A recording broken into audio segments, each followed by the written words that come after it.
Welcome everyone to this special showcase on graphene today. So we're speaking to you from the Innovation Campus here at the University of Wollongong. It's the headquarters of ACES, the ARC Centre of Excellence for Electromaterial Science, where we're charged with the design and discovery of new electromaterials and other advanced materials, and also the development of new fabrication methods that enable their incorporation into devices and structures, particularly for use in energy and in health.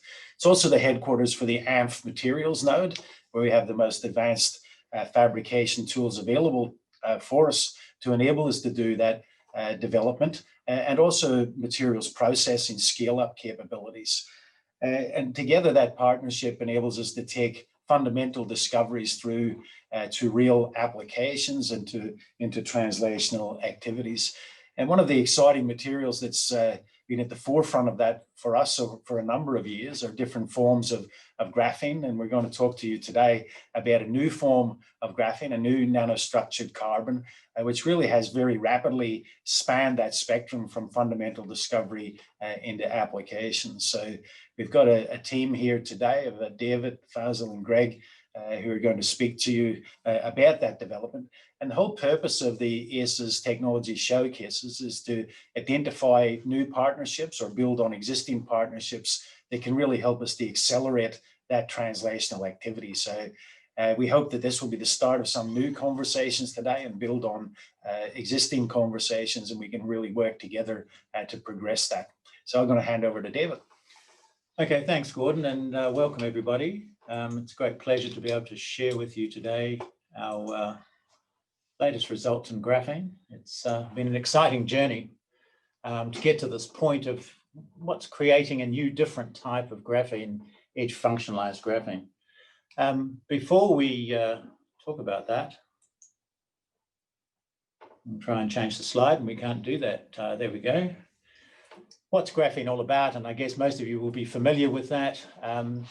The challenge, of course, is to try and take what could be a variety of different types of graphite. It might be natural graphite, it might be synthetic graphite that come from various sources, whether that's from tires or from a whole variety of other sources these days, and to split all those layers of graphene that graphite is made up of, and to create single sheets or at least few layer sheets of graphene.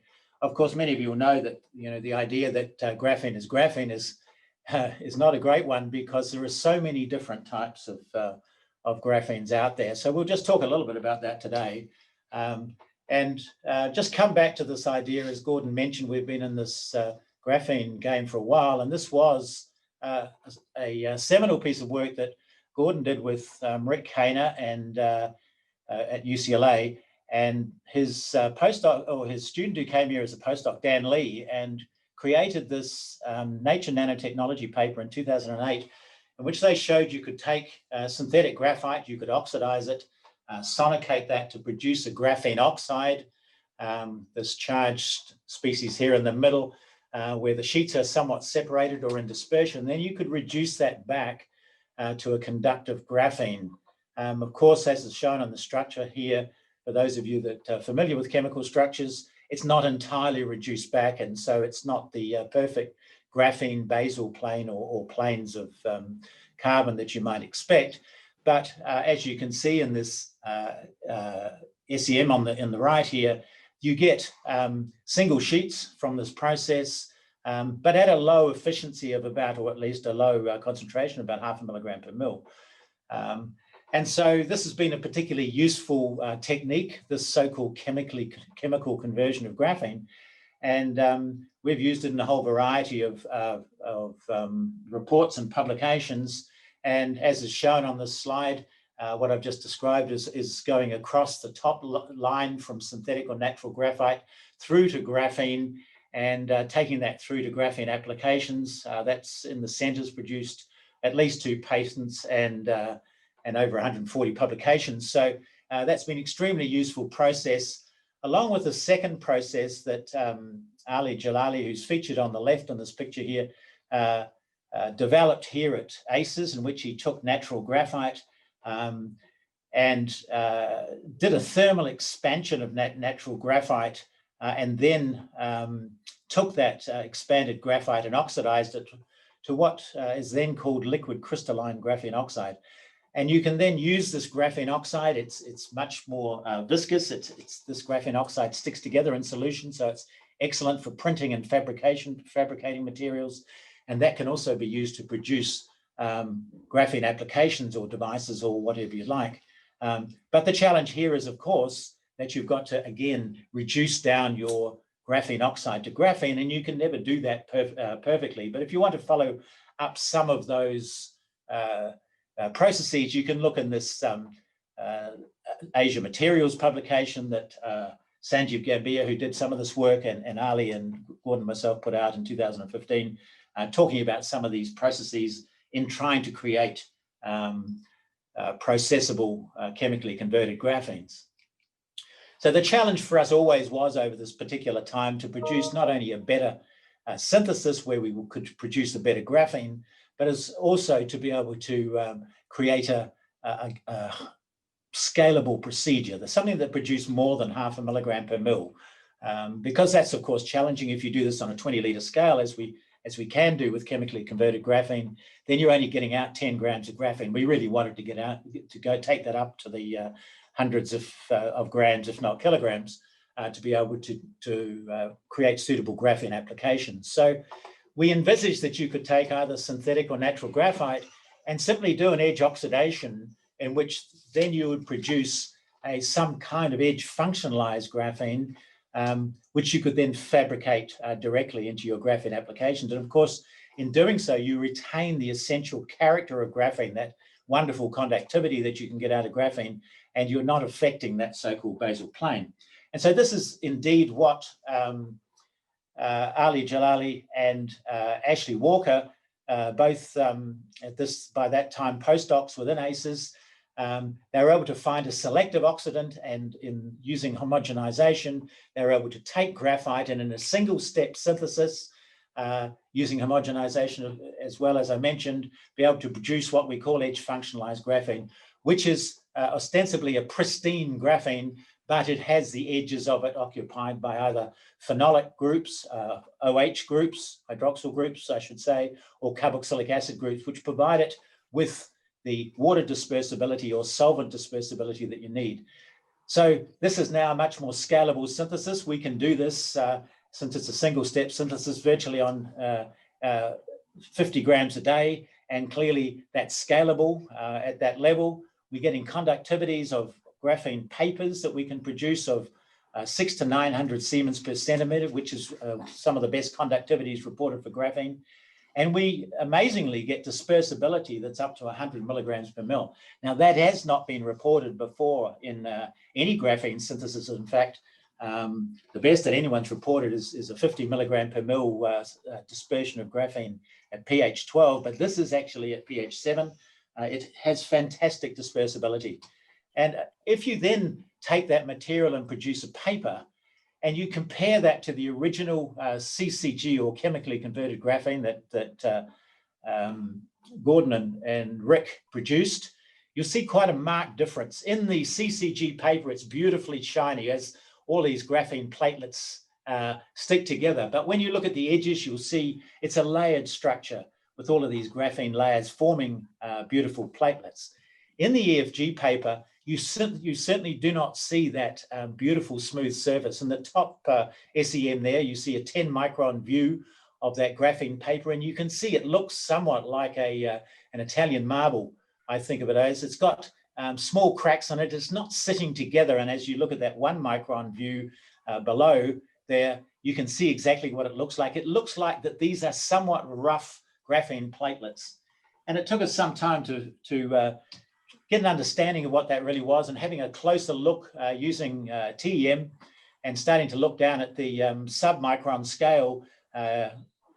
D there, picture D, the bottom right-hand picture, shows you really beautiful graphene layers where you're literally seeing the graphene hexagons, the benzene rings, and you can clearly see there are 2 layers there, which are with a pristine basal plane. And you look above that, you'll see the sort of size of sheet that we get from the process we have, about 1 to 2 microns, but it does look like a single sheet. until you start looking more closely at perhaps some of those shaded areas, which are either creases in the graphene layer or they're actually multi-layered bits of the graphene. And you could look in the picture bottom left in C, you start to see a more layered material. And this is the view that we have at the moment. We think that this is a few layered graphene, which has 1 to 3 graphene layers sitting on a single or 2 basal plane layers. So it's a somewhat stacked layer.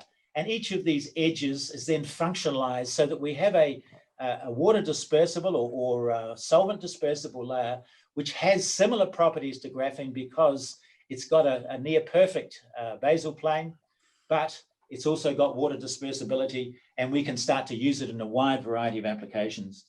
Now, I don't want to go too deeply into any of these applications, but just want to highlight, as is shown here, the key features of this graphene. We can take graphite and turn it into a powder as we do in this process, but the beautiful thing about it is that we can then very easily turn that into a dispersion or a gel, or remarkably, and no one's certainly yet been able to produce a graphene dough. This is the first time anyone's reported a dough, and it's just given in more detail in this slide, where now if we take 10% weight, more or less, of graphene, we can produce that 100 milligrams per mil dispersion of EFG in water. And I should note that you can also do that in a wide range of organic solvents as well as in ionic liquids and things like that. Then if you were to take that as a 25% weight of graphene in water or other organic solvents, you would get a gel or a paste. Take a 35% weight of graphene and we end up with what's really a putty or a soft dough, which you can then turn that into a variety of shapes. This lovely kangaroo here, or the map of Australia, but also a lot of other shapes that you might like to use for devices as electrodes and so on. And here we can get up to 60 to 90% weight of graphene in these kinds of shapes, which we can then dry out or utilize these kinds of materials in an application. So let me just briefly talk about things like composites, how we might be able to metal functionalize this, and then how we can use some of those materials for device development. So talking about composites first, because this is really the next best thing to taking your EFG with water or an organic solvent. Really, we can take, for example, with water-soluble polymers like xanthine gum, a polymer that's used in the food industry a lot, or with chitosan, a biopolymer. We can start to put quite large amounts of EFGs into these kind of biopolymers. And as you can see in the top left-hand picture, in this case, it's an extrusion printed circuit in which you've got a glowing LED there. And the one underneath is a 3D printed scaffold, which has been done with the aim of growing tissue, growing cells on that. And the cells like to grow on these kinds of substrates, but these are bio-friendly substrates. It'll be done where the solvent now is typically water. You can, of course, use water again for polymers like PBA, and readily make PBA EFG composites or polycaprolactone materials. Or in particular, starting to use things like latex, where this was simply a latex paint that we put up to 30% of EFG into it, and ended up with conductive latex paints. And surprisingly, they're not, I guess, as black as you might expect, but you still get reasonable conductivity out of these latex paints. The top one is interesting from a bio perspective, in the sense that PDMS is a polymer rather that's used in medical applications. And in this case, you can see a track of EFG PDMS that's been built onto a PDMS layer. So this is a stretchable conductive layer, which you can then use for a biomedical application. In contrast to that, you can put that EFG into a variety of other polymers, such as high-density polyethylene, epoxy, latex itself, polyurethane, and so on. In the case of the high-density polyethylene, we've got a number of sheets there, which are, this is very easy to do. It's solvent processed rather than thermally processed, but it still produces very nice composites of these polymeric materials.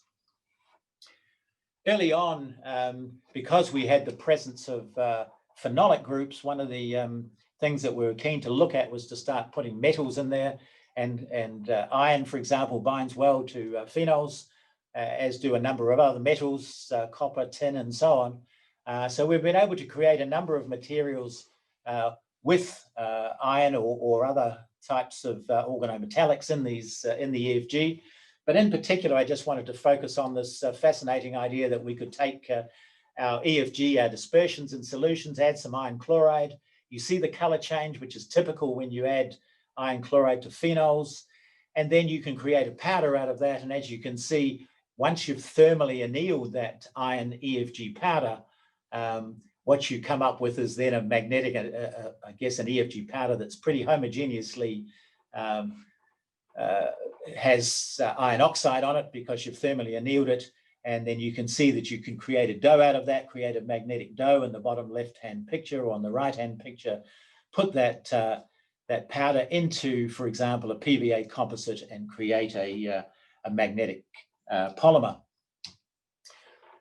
Perhaps quite excitingly, we've been able to take some of that EFG and use it for things like lithium-ion batteries, and we're seeing excellent performance in lithium-ion batteries.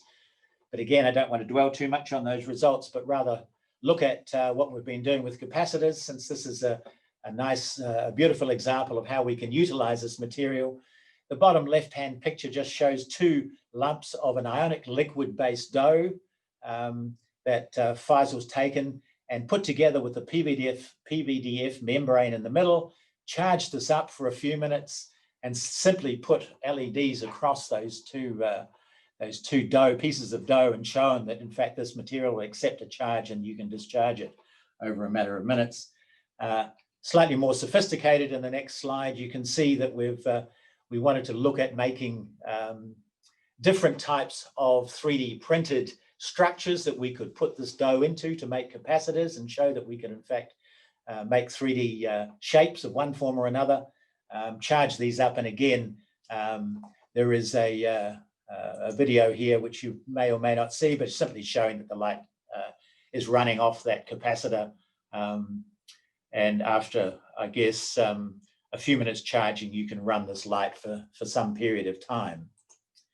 So the final thing that I just want to mention today is the fact that we've worked with our colleagues at the University of Newcastle, Paul Destur and his researchers. Paul's been making, in the top left-hand corner here, these reel-to-reel printed plastic solar cells.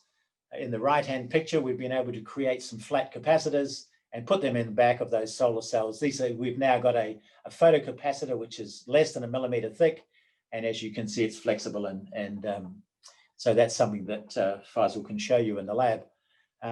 So we're just going to move now to our laboratory demonstrations, and I'll let Sam turn our spotlight onto the guys in the lab.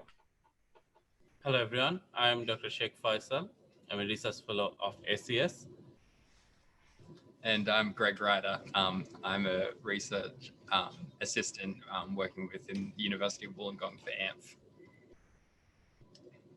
So now actually we're gonna do our laboratory demonstration. Sam, you can close up to that angle to show. Yeah. So here is the graphene EFG powder you saw from the David's presentation. And this is the actually dispersible liquid is 10 milligram per ml in water without any binder. You can see it's a nice dispersion, nothing looking at this looking. And we can also make the gel. So this is the graphene paste. We're just reducing the water content, and we can actually make the water dough things. So now I can actually, because this graphene gives us the opportunity to make very easy fabrication, and I can show you that how easy to make the doughs. So you can just put some powder here. It's just like making breads, and we can give some water. So typically, if you know that all the graphene or graphite like carbon materials, they are actually highly hydrophobic, and you can't expect anything to behave like dough. But if this one actually, you can see that it actually disperses quite well, and maybe because we need some more powder to make it see the dough behavior. If you put some more graphene, so it's just mixing. So typically what we found like if we get like about 40% of water and 60% of graphene, then we can actually make this dough or paste like a structure. So it looks like it just need a little bit more powder to make it nice dough-like structure. So you can put some more.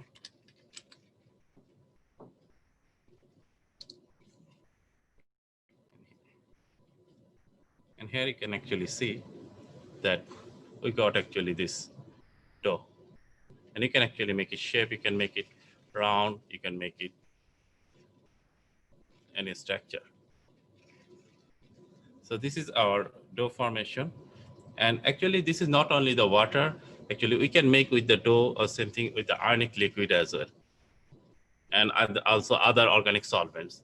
So that's actually give us the possibility to make it highly processable, easy fabrication and composite. And Greg is going to tell you about the composites we are making with this graphene. Sure. Thanks, Faisal. So because of the highly processable nature of this graphene, we're able to 3D print it just by itself. So this is just graphene and water here. Here, there's 2 layers of printed graphene just there. And that has been used, as David showed, for biocompatible composites with chitosan for cell growth. Other biocompatible composites that we've done is this, for instance, this is 90% EFG and 10% xanthan gum. So this makes a nice flexible film, and this has very high conductivity. Another thing that we've tried with using the water dispersible properties of the graphene is to put it into latex. So this is 20% EFG in latex. And you can see it has still got its nice flexible properties. So the mechanical properties have not been affected by the graphene, even at 20% loading. Going from a solvent going to an organic solvent, this is PDMS with EFG. So this is 50% EFG in PDMS. And we use ethyl acetate for this. And this has still got flexibility too. It's really nicely flexible. This is being used for, this is going to be used in nerve cuffs because it still has good conductivity and has biocompatibility also. And then going to a very hydrophobic solution. This is the HDPE that was being talked about. So this is a piece of 10% EFG in 90% HDPE. We make a powder from that using a solvothermal process. And then that powder can be hot pressed and make a really nice, nice films. So that's 50% just here that I'm showing. So you can see it really does go in quite homogeneously. And that's all from me. Thank you very much. Yeah. And this, have you seen that we can actually make magnetic film with this graphene, and it's a PVA. It's a water-based solution PVA, and we can actually make is a graphene. So you can see that this is just a graphene paper. And this dough formation possibility actually, and the capacitance property, they help us to make a kind of 3D printed structure devices. So here you can see that we have like supercapacitor we make, and this is the open up thing. So we can actually, in one side, we can fill up with this dough and put a separator and make another one, and we can actually form a supercapacitor. And that's one actually we can, these all are 3D printed case, and we can actually make anything, any shape, whatever we want for any application, the different shapes. And also we can actually get this kind of laminated, this dough-like structure actually in the ionic liquid help us to make actually laminated supercapacitor. This laminated supercapacitor is just screen printed on a metal foil and put a separator, and we can get this supercapacitor is a flexible laminated thin film. And this one actually we can show that it has been charged, and we can show that it's working.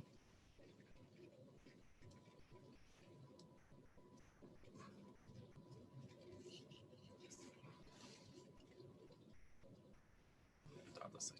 Yeah, wrong way around. So that happens like this. Yeah.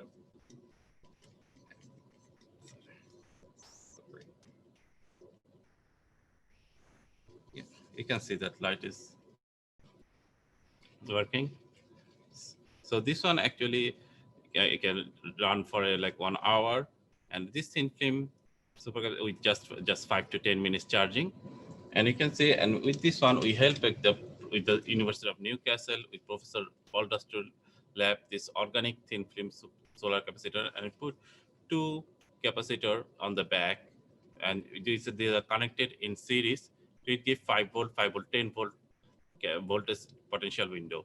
So this help us because this solar panel has 10 volt current with 30 milliampere current voltage. So it can actually store the charge during the sunlight, and when there's a cloud or any black things, so it can actually provide the charge to electricity. So this gives us those kind of facilities, and we want to give back to David to discuss more.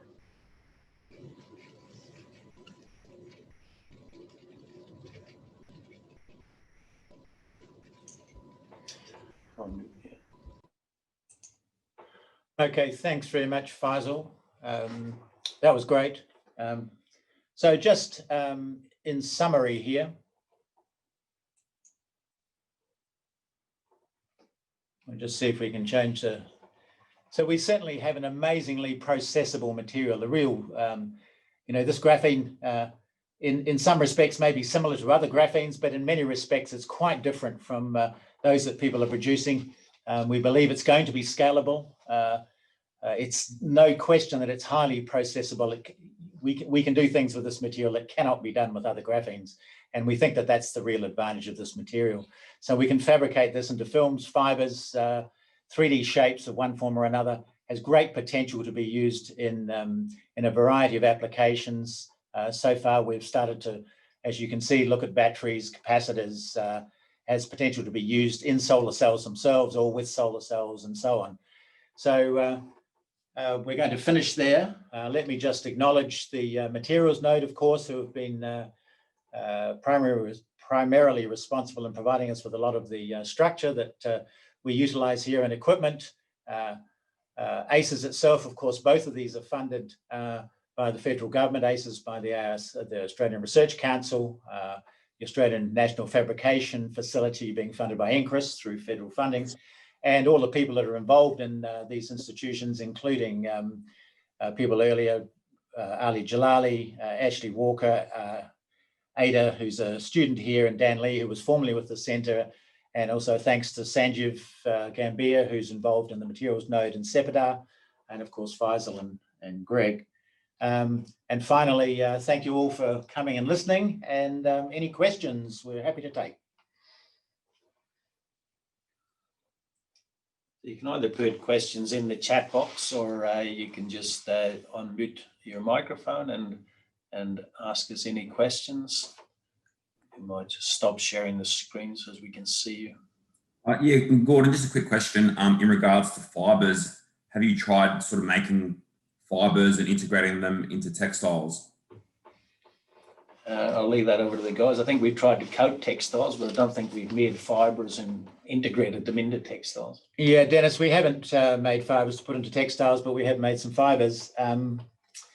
We haven't made any great effort to coat textiles either. I guess we used to have people who were doing lots of that at one stage and probably would have done it, but we've been focusing on other things. But so the answer is ostensibly no, but yes, we can make fibres. Thanks. Are there any other questions? Maybe if I could just ask the guys, they could comment on sort of the current production rate, if you like, in terms of grams per day, and just how scalable that would be in our current facility to the maximum of grams per day. Yeah, so at the moment we're running at about 40 or 50 grams a day, scaling up. However, we've just got new equipment in that should allow us to do about 200 grams per day. So that's the next step for this synthesis. So yeah, it's scaling quite well. There hasn't been any hiccups so far going from the small 2.5 gram scale when I took over. So yeah, hopefully it does continue like that. It's nice and easy. Great, thanks, Greg. There's a question there in the chat box for you guys. So Thomas Blesh has said, amazing work. Can you put the material into an adhesive as well to get a conductive adhesive as an alternative to soldering? Look, Thomas, we haven't specifically looked at an adhesive, but I guess I'll pass it over to Greg and see what he thinks. But I mean, we've got materials that are quite sticky, you might say. So we've haven't had any problems putting the graphene into a whole variety of materials, potentially some of those which might be part of an adhesive like araldite, which is an epoxy resin. And so certainly we've put the material into epoxy. Greg, I don't know whether you want to make any further comment. Sure. I guess one of the things that we did do was we put the graphene into xanthan gum at quite high loading, so about 90%. That's what that circuit was made up of. The interesting thing with that was that if you did break the circuit, then you could just wet it again and wait until it dried to repair it. And it would just, it would reset the circuit. So that worked really well. But no, we haven't actually tried it as an alternative to soldering itself. So it would be interesting to try. Yeah, there's another question here from Andreas Rulin. Other than graphene electrodes, what could be the additional applications of graphene-coated sheets? So graphene is kind of touted as being useful to save the world, Andreas. So some of the sorts of applications that you might utilize it for is, I guess, anti-static applications. So that's one in where you might, for example, put it into packaging. So if you had a graphene polyethylene, thin like Glad wrap, then that could be used to wrap up electronic components and so on as an anti-static coating. Or you can, in fact, use the paint. For example, latex paint that we've developed could be potentially used as an anti-static material. It has potential to, I guess, absorb electromagnetic radiation and so on. So there's lots of issues there where graphene coats or coated sheets could be utilized in that area. Clearly, you can use the conductivity, but that's your suggestion is graphene electrodes, of course. The graphene, we think, is probably very good as to reduce the flammability of organic materials. Now, that may sound like a contradiction in terms, but in reality, that works quite well as well. So there's a number of additional advantages to putting graphene into composites, whether they're coated or whether they're actually embedded into the polymer themselves. Any other comments, guys, you want to make about that? What about the thermal conductivity? Yeah, thermal conductivity is one of the other interesting properties. So in composites or maybe in phase change materials, having that thermal conductivity would be nice. And additionally, it could be used in coolants as well. So because of the high loading that you can put in solvents before it begins getting viscous or crashing out, then you can increase those solvents' thermal conductivity without affecting their overall, increasing their cooling capacity essentially. Okay, no other questions?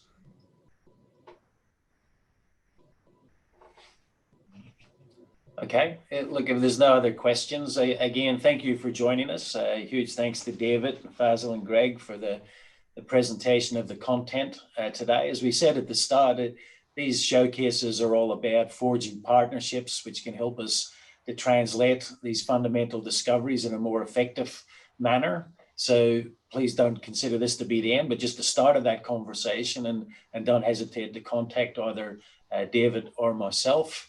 And we'd love to hear from you and just to form partnerships that can move things forward. So thanks for joining us today, and hopefully we'll catch up with you soon. So on behalf of ACES and the AF Materials node, we'll just say good afternoon. Thank you.